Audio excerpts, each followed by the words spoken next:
अस्सलामुअलैकुम एवरीवन। ये है एक स्क्वायर वन पज़ल। वन का स्क्वायर कोई सेंस नहीं बनाता। इसकी सबसे पहले आप देख लें कलर स्कीम। अगर ऊपर येलो, नीचे वाइट, सामने ब्लू, तो राइट पे रेड, लेफ्ट पे ऑरेंज एंड बैक पे ग्रीन होगा। लेकिन ये कलर स्कीम वेरी भी कर सकती है, डिपेंड करता है कि आपने कौन सा पज़ल यानी ये स्क्वायर वन परचेज़ किया। बस ये माइंड में रहे कि येलो के अपोजिट वाइट होगा, ब्लू के अपोजिट ग्रीन होगा और रेड के अपोजिट हमेशा ऑरेंज होगा। नंबर सेकंड पे चीज़ ये मैटर करती है कि जब आपने इस पज़ल को सॉल्व करना है तो आपने अपनी होल्डिंग पोजीशन कौन सी रखनी है। अब प्रेजेंट केस में जो मेरे पास पज़ल है उसमें होल्डिंग पोजीशन मेरी आ रही है रेड पर। आपने अपना लेफ़्ट थंब इस पीस पर रखना है, इस जैसे पीस पर। इस पीस पर रख कर आपने पूरा सॉल्व करना है। और आपने ये भी ध्यान में रखना है कि अगर आपके रेड के ऊपर वाइट बनना है तो हमने वाइट लेयर भी बनानी है। एक ऐसा केस आएगा जिसमें आपने ये पोजीशन ऑरेंज की यूज़ करनी पड़ेगी इस क्यूब को, इस पज़ल को सॉल्व करने के लिए। इसमें कोई सेंटर पीस नहीं है इस लेयर में और इस लेयर में, जबकि इन लेयर में एक सिंगल लार्ज मिडल लेयर है और इसमें भी सिंगल लार्ज मिडल लेयर है।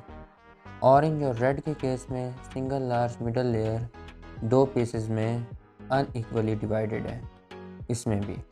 और ये इसके एजेस हैं, लाइकवाइज ये भी एजेस हैं और ये इसके कॉर्नर्स हैं, लाइकवाइज ये भी इसके कॉर्नर्स हैं। यानी ये एक पूरा कॉर्नर का पीस है, ये भी और ये भी। लाइकवाइज ये पूरा एज के पीस है। इसको सॉल्व करने में आपको कोई अल्फ़ाबेट्स यूज़ नहीं करने पड़ने। फॉर एग्जांपल जैसे नॉर्मल क्यूब्स में हम यूज़ करते हैं R, L, U, D, B, F, नहीं, कोई भी यूज़ नहीं करना। इसमें आपने नंबर्स यूज़ करना है depending on the number of turns. इसमें एक ऐसा एल्गोरिदम भी आता है जिसको हम स्लैश कहते हैं। तो चाहे वो एल्गोरिदम के स्टार्ट में आए, मिडल में आए या एंड में आए, तो उस स्लैश के लिए हमने इसको इस पोजीशन पर पकड़ के स्लैश करना है। इसको आपने कम्प्लीटली करना है। अगर आपने इधर करके छोड़ दिया तो पज़ल किसी भी डायरेक्शन में मूव नहीं करना। अगर मैं आपको एल्गोरिदम में कहूँ 4 है पॉजिटिव, नेगेटिव 4 नहीं है। 1, 2, 3 और ये 4, इस पे डिपेंड करता है। अगर कॉमा से पहले -4 लिखा हो, 1, 2, 3, 4। कॉमा के दो पार्ट्स हैं। एक एल्गोरिदम में कॉमा के दो साइड्स पर दो नंबर्स लिखे होंगे। कॉमा की लेफ़्ट साइड पर जो नंबर लिखा होगा वो होगा अपर लेयर को रिप्रेजेंट कर रहा, और जो राइट साइड पे लिखा होगा वो डाउन लेयर को। इसको सिंपली समझ लें जैसे मैथमेटिक्स में एक्स वाई कोऑर्डिनेट्स होते हैं। अगर पॉजिटिव नंबर लिखा हुआ है तो इसको क्लॉकवाइज घुमाना है और इसको भी ऐसे क्लॉकवाइज, एंड अगर नेगेटिव नंबर है तो एंटी क्लॉकवाइज, ये भी एंटी क्लॉकवाइज। आपका सबसे पहला स्टेप ये है कि आपने इसके 8 एजेस अपर लेयर में सॉल्व करने हैं, और वो भी सॉल्व करने से पहले आपको होल्डिंग पोजीशन पता होनी चाहिए। अब आपने रेड को इस ऐसे पीस को अपने लेफ़्ट थंब पे रख कर क्यूब को, पज़ल को होल्ड करके आपने सॉल्व करना है। अब 8 एजेस का मतलब ये है कि ये हैं एजेस, और 8 एजेस को ऊपर अलाइन होना है, ना कि नीचे। कलर की टेंशन नहीं लेनी, चाहे वो वाइट है या येलो है, आपने ऐसे 8 एजेस को अपर लेयर में अलाइन करना है। तो ये बहुत इंट्यूटिव स्टेप है। अब जैसे कि दो ये अलाइन है, दो ये हैं, आप इनको पकड़ के अब देखें यहाँ से ये नहीं हिल रहा, यहाँ से भी नहीं हिल रहा, यहाँ से नहीं हिल रहा, तो इसका मतलब ये दो हम साथ में नहीं ला सकते। तो इस पज़ल में ये चीज़ का बहुत ख्याल करना पड़ता है, कहाँ से मूवमेंट पॉसिबल है। अब इसमें से देखें, ये देखें, अब ये दो पॉसिबल हैं, 3 हो गए, 2 ये हैं, आपके सामने 3, 4, 5। पहले 6 एजेस आप इंट्यूटिवली लगा सकते हैं, वैसे तो पूरे 8 भी लगा सकते हैं, लेकिन 6 एजेस अगर आपने सक्सेसफुली इंट्यूटिवली तरीके से लगा लिए तो नेक्स्ट 2 एजेस आप एल्गोरिदम से अप्लाई कर सकते हैं। लेकिन यहाँ पर प्रेजेंट केस में 5 एक ही साथ आए हुए हैं, तो हमने 6 लाना है। आप देख सकते हैं कि मूवमेंट में थोड़ी प्रॉब्लम होती है इसमें।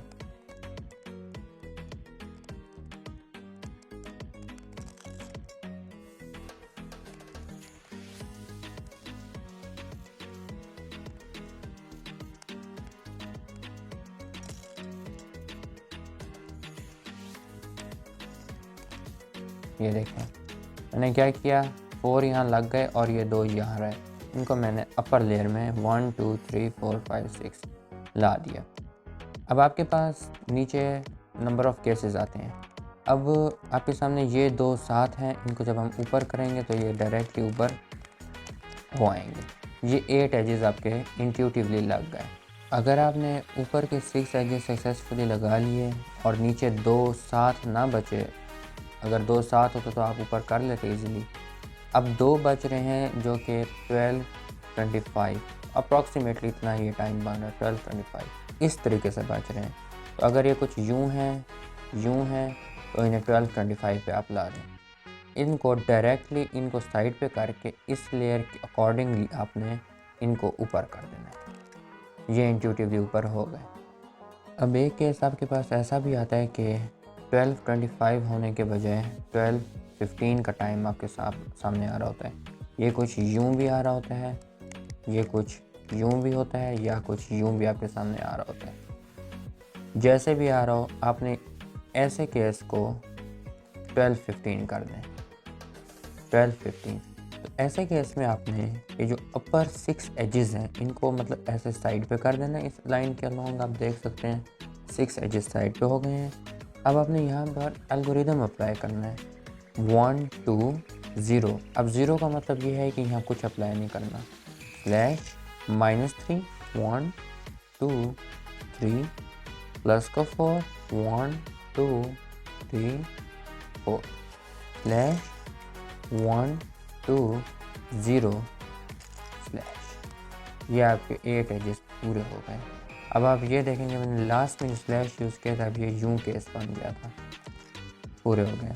एक आपके पास ऐसा केस भी आता है कि 12 3 6 और 9 ये सारे आपस में आपके पास आ रहे होते हैं।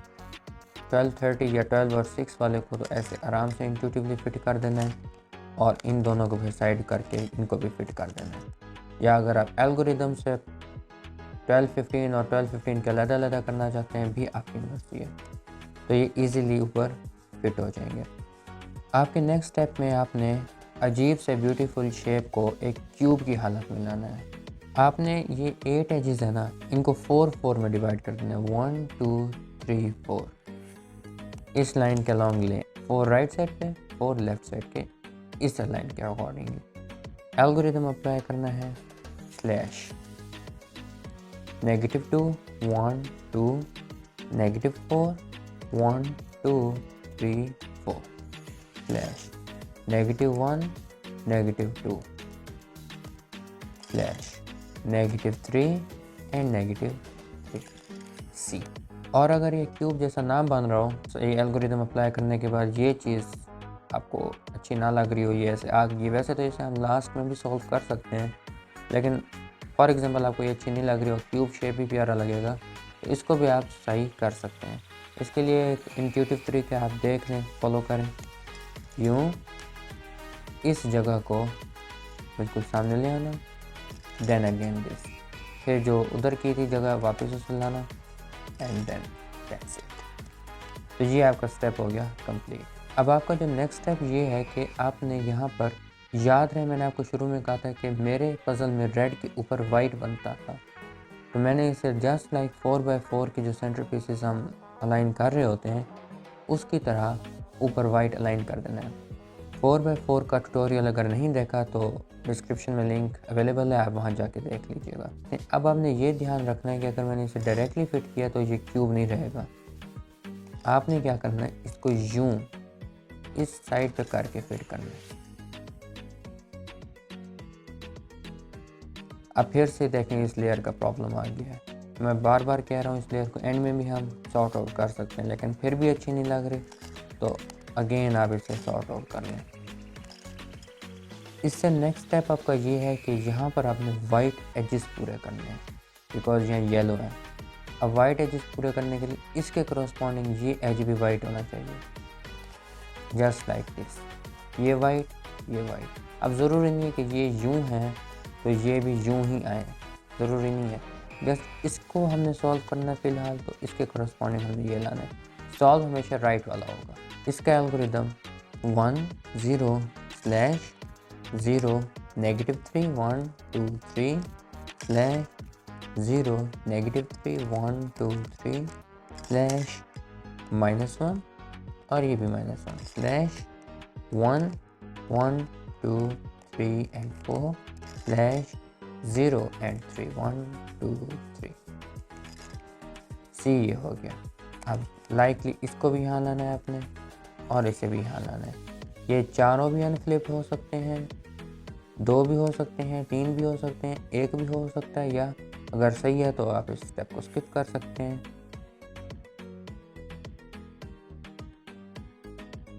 आपने नेक्स्ट स्टेप में इन कॉर्नर्स को परम्यूट करना है। परम्यूट करने का क्या मतलब, कुछ यूँ, मतलब ये दोनों कॉर्नर्स के कलर सेम आने हैं। अब इसका एक केस है कि ये दोनों कॉर्नर्स पहले से ही सेम आए होंगे, उनको आपने लेफ़्ट साइड पे रख कर एल्गोरिदम यहाँ अप्लाई करना है। और अगर ये 2 कॉर्नर्स परम्यूट नहीं हुए हुए तो आपने रैंडमली कहीं भी अप्लाई कर देना एल्गोरिदम। और अगर सारे परम्यूट हुए हैं तो वेल एंड गुड। अब प्रेजेंट केस में ये 1 और 2, ये 2 कॉर्नर्स आपस में परम्यूट हुए हैं, इनको हम लेफ़्ट पे रख देते हैं, जस्ट लाइक ये हेडलाइट की तरह नजर आएंगे।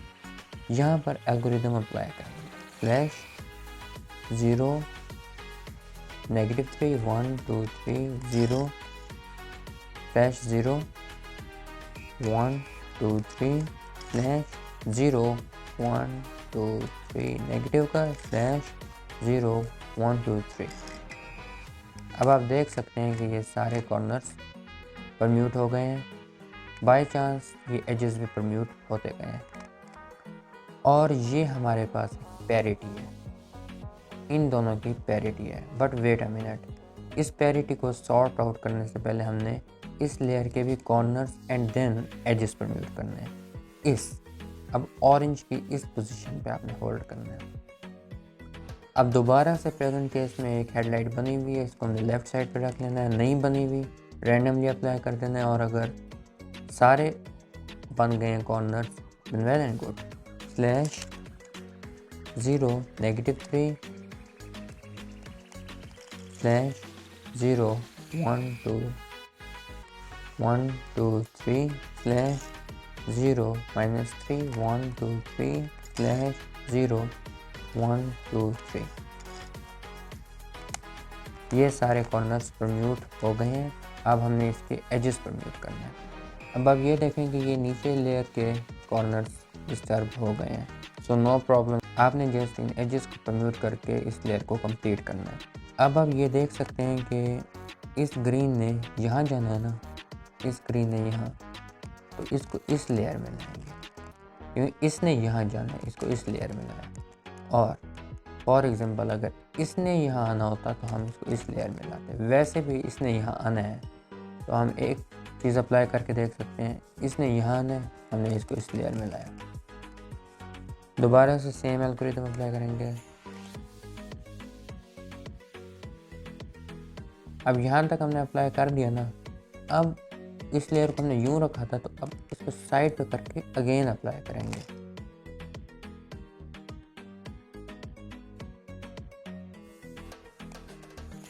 And that is it. कोई पैरिटी नहीं आई आपके सामने। अब पैरिटी का ये केस होता है कि ये दोनों आपस में अनफ्लिप्ड रह जाते हैं, बस। जो मोस्ट ऑफ द केसेस में आती है, इसने यहाँ जाना था तो हमने इस लेयर का यूज़ किया। अगर इस पीस ने यहाँ आना होता तो हम इस लेयर का ही यूज़ रखते हैं। और अगर इसने वहाँ, उसने यहाँ, इसने यहाँ रैंडमली आना जाना होता तो हम रैंडमली अप्लाई कर देते। और अगर इसने वहाँ जाना होता तो पहले हम ये देखते कि इस लेयर को यहाँ लाते ताकि वो वहाँ चला जाता। तो ये आप सेम एल्गोरिथम से रैंडमली अप्लाई करके चेक कर सकते हैं। प्रैक्टिस करेंगे। इस स्क्वायर वन पजल को सॉल्व करना ज़्यादा मुश्किल नहीं है। पहले मैं भी ये समझता था कि ये काफ़ी मुश्किल है। अब जैसे इस केस में आप देखें, हमने वाइट पहले बना लिया था तो इसकी वजह से ये डिस्टर्ब हो गया। अब इधर कोई हेडलाइट का केस नहीं आ रहा, हम रैंडमली अप्लाई कर देंगे। अब आपके सामने कॉर्नर्स परम्यूटेशन में फिर हमने दूसरी लेयर यूज़ नहीं करनी, जस्ट एक लेयर यूज़ करके छोड़ दें। हेडलाइट आगे इसको लेफ़्ट पे रखा, अगेन अप्लाई किया algorithm, and that is it. आपके यहाँ पर अगर एजेस नहीं बने तो सेम तरीके से इसने वहाँ जाना हो तो हम इस लेयर का यूज़ करेंगे।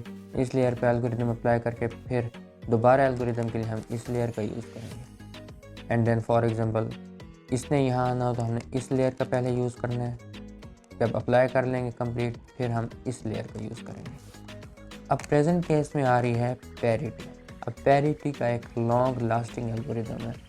इसको यूं सामने रखना है, ये होल्डिंग पोजीशन रखनी है, स्लैश नेगेटिव पे 1 2 3 0 स्लैश 0 1 2 3 स्लैश 0 1 2 3 नेगेटिव का slash 0 1 2 3 slash 2 1 2 0 slash 0 1 2 slash negative का 2 फिर 0 स्लैश 4 1 2 3 4 0 स्लैश 0 नेगेटिव का 2 1 2 0 स्लैश 0 अगेन 2 1 2 स्लैश नेगेटिव का 1 फिर 4 1 2 3 4 स्लैश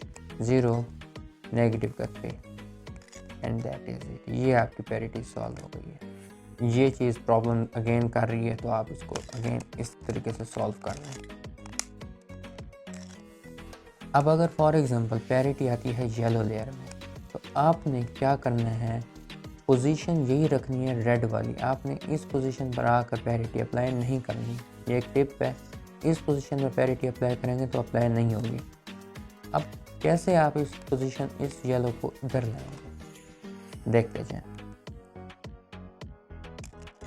क्यों साइड पे किया इधर तक, फिर इसको भी साइड पे किया इधर तक, दोनों को ऊपर किया and that is it. Yellow layer ऊपर आ गई, रेड अभी भी लेफ्ट पे है।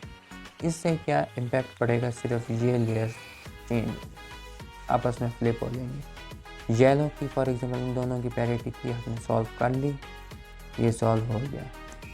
अब अपने येलो लेयर को अगेन नीचे लेके जाना ताकि आप इन दो लेयर्स को वापस सही कर सकें। वापस से वैसे कर लें, इधर तक लाया, फिर इसको भी इधर तक लाया and then your square one will be solve. I hope so ये समझ आया होगा। ये काइंड टफ है लेकिन प्रैक्टिस की ज़रूरत है।